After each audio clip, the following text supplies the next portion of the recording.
Welcome back, everyone, to the Michigan Trails Report. This is your host, Tom Funk, author of 50 Hikes in Michigan's Upper Peninsula and 50 Hikes on the North Country Trail. And today, I'm going to actually read you a segment from my book, 50 Hikes on the North Country Trail.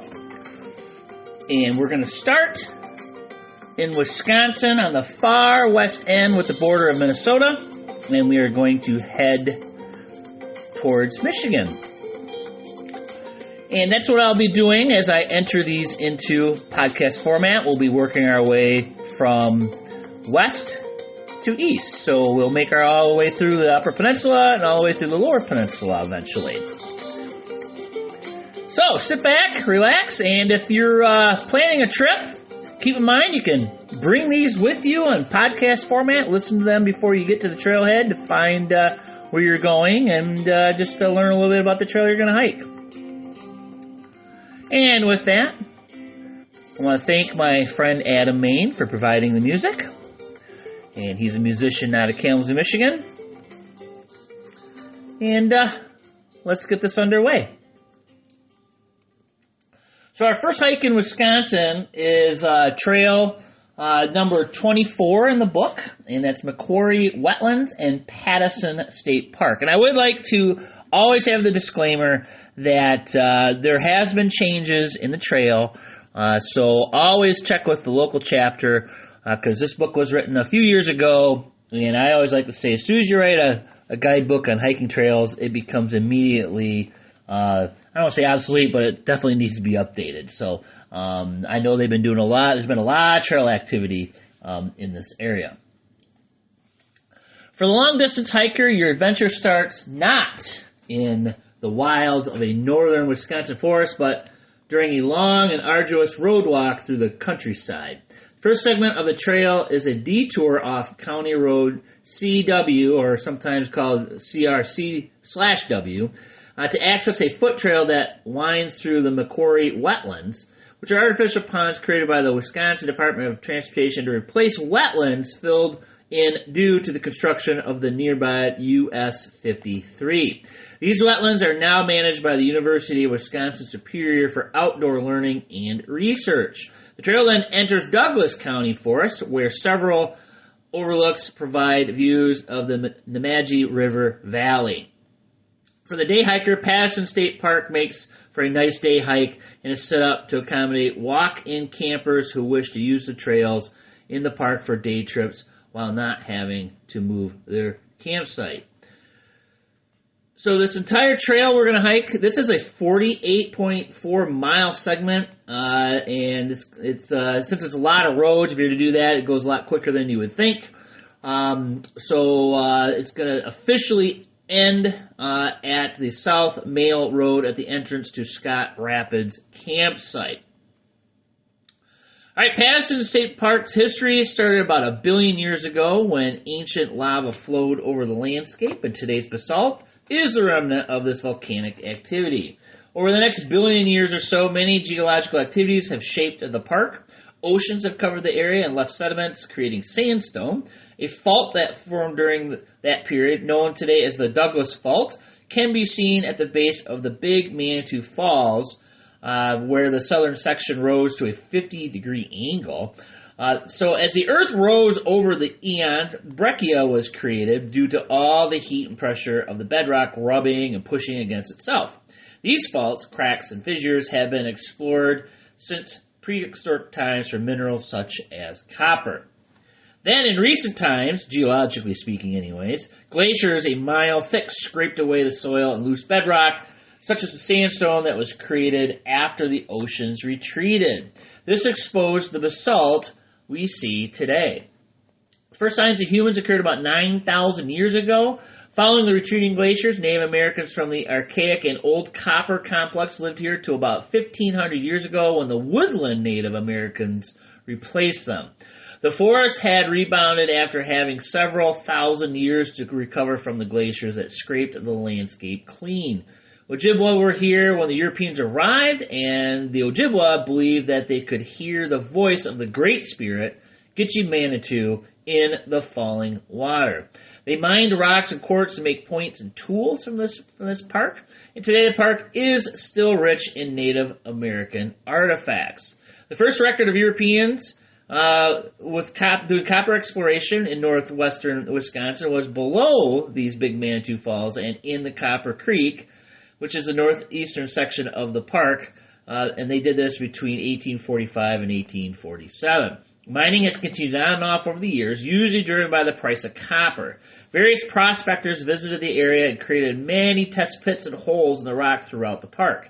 Even gold and silver were found here, and mining was active up through the Civil War. After the war, prices fell and mines were abandoned, but the prices rebounded after the turn of the last century. However, the mines never became self-sustaining and were finally abandoned. Pattison State Park is named for Martin Pattison, an early lumberman and miner. Pattison learned of a plan to build a power dam on the Black River, which would have destroyed the Big Manitou Falls. To block the development, he secretly purchased 660 acres along the river from a number of landowners. With the donation of land in 1918, Pattison saved the waterfall and the property surrounding it. Wisconsin dedicated this land as a sixth state park on January 20th, 1920. Until 1935, facilities at Pattison were few. However, the Civilian Conservation Corps during the Great Depression built the majority of the facilities infrastructure that is there today. How to find this place? Well, the University of Wisconsin Superior McQuarrie Wetlands are found by taking Wisconsin 35 south of Superior, then heading west onto CRC, County Road C. After 7.0 miles past Barnes Road, turning onto Hillpiper Road to find the trailhead. Pattison State Park is 12 miles south of Superior on Wisconsin 35. For the West Mail Road trailhead, take US 53 south of Solon Springs for about 3 miles, then west onto County Road M for 6.5 miles. Then south onto West Mail Road for about 3 miles to the trailhead. Facilities and services are scant on this segment. Pattison State Park has camping, potable water, and an interpretive building, but other than that, there are no services. The hike. For the long-distance hiker, a set of railroad tracks marks the beginning of your adventure at Minnesota CR4 and Wisconsin CRC/W. Walk west into Wisconsin and turn right, which is south, onto County Road C, which eventually bends east. Turn right, which is south, onto the Saunders Grade multi-use trail. After 0.6 miles, the open ponds of the McQuarrie Wetlands are reached. The trail follows the wetland dikes east and south to a trailhead parking area, and you'll be at the 3.6 mile mark at this point. At the McQuarrie Wetlands trailhead, there is parking and an informational kiosk, and the trail follows an old road south across a small bridge, turns briefly west, and then south and east while following the wetland dikes. Look for waterfowl and other wetland wildlife in the ponds. After 0.7 miles, the trail descends from the dike system in a southeasterly direction, entering the Douglas County Forest. It approaches the north rim of the Mud Creek Valleys and Nemadji River and follow the rim eastward through Aspen Forest past several overlooks. The trail descends and follows a small ridge out to County Road W at the 6.2 mile mark. Turn left, which is north, and follow County Road W uphill 1.3 miles to the intersection with County Road C at Dewey. And this little burb has no services. Turn right, which is east, and follow County Road C 3.2 miles to Dedham Road. Turn right, which is south, on Dedham Road, which is a narrow gravel road that winds south across the Nemadji River and finish after 4.4 miles at County Road B, where you'll turn left east and walk 3.9 miles to Pattison State Park. Now, mind you, these are lightly used county roads, so even though it is a road walk, I saw hardly any cars, and the scenery was open country farmland, and it was actually, for a road walk, quite nice. So now you're going to turn left, which is north on Wisconsin 35, and enter the state park, and you'll be at the 15.2 mile mark at this point. On your right, look for a picnic area, and follow the lightly blazed trail to the Beaver Slide Nature Trail, which follows the impoundment along its shores to the south, and the trail then will split. To the left, the logging camp trail takes you to a walk-in campground with several loops that make for an excellent base camp for a weekend of hiking, perfect for the day tripper or weekend hiker. For the long-distance hiker, bear right, continue on the Beaver Slide Nature Trail, cross the Black River, follow its bank on the Little Falls hiking trail, and end up the day use area at Little Manitou Falls. Exit the park here, and you'll end up back on Wisconsin 35. Pattison State Park has 17 modern and 38 semi-modern and 3 walk-in campsites. At 16.1 miles, you'll leave Pattison State Park for a long road walk of, get this, 31.9 miles until you reach the St. Croix National Scenic Riverway. Water is limited to one lake, a few streams, and several stretches of wetland. There are no facilities, no public lands, or any place to obtain refreshments or supplies. Hiking south on Wisconsin 35, you'll turn left, which is east, onto Milchesky Road, where you'll come to the intersection with County Road A.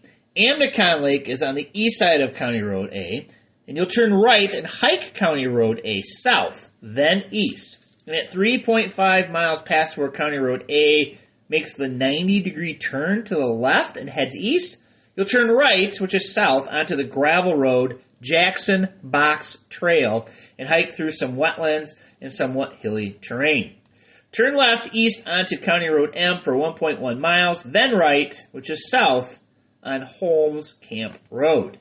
Wind 2.4 miles south to an intersection with East Croty Brook Road, and turn left, which is east.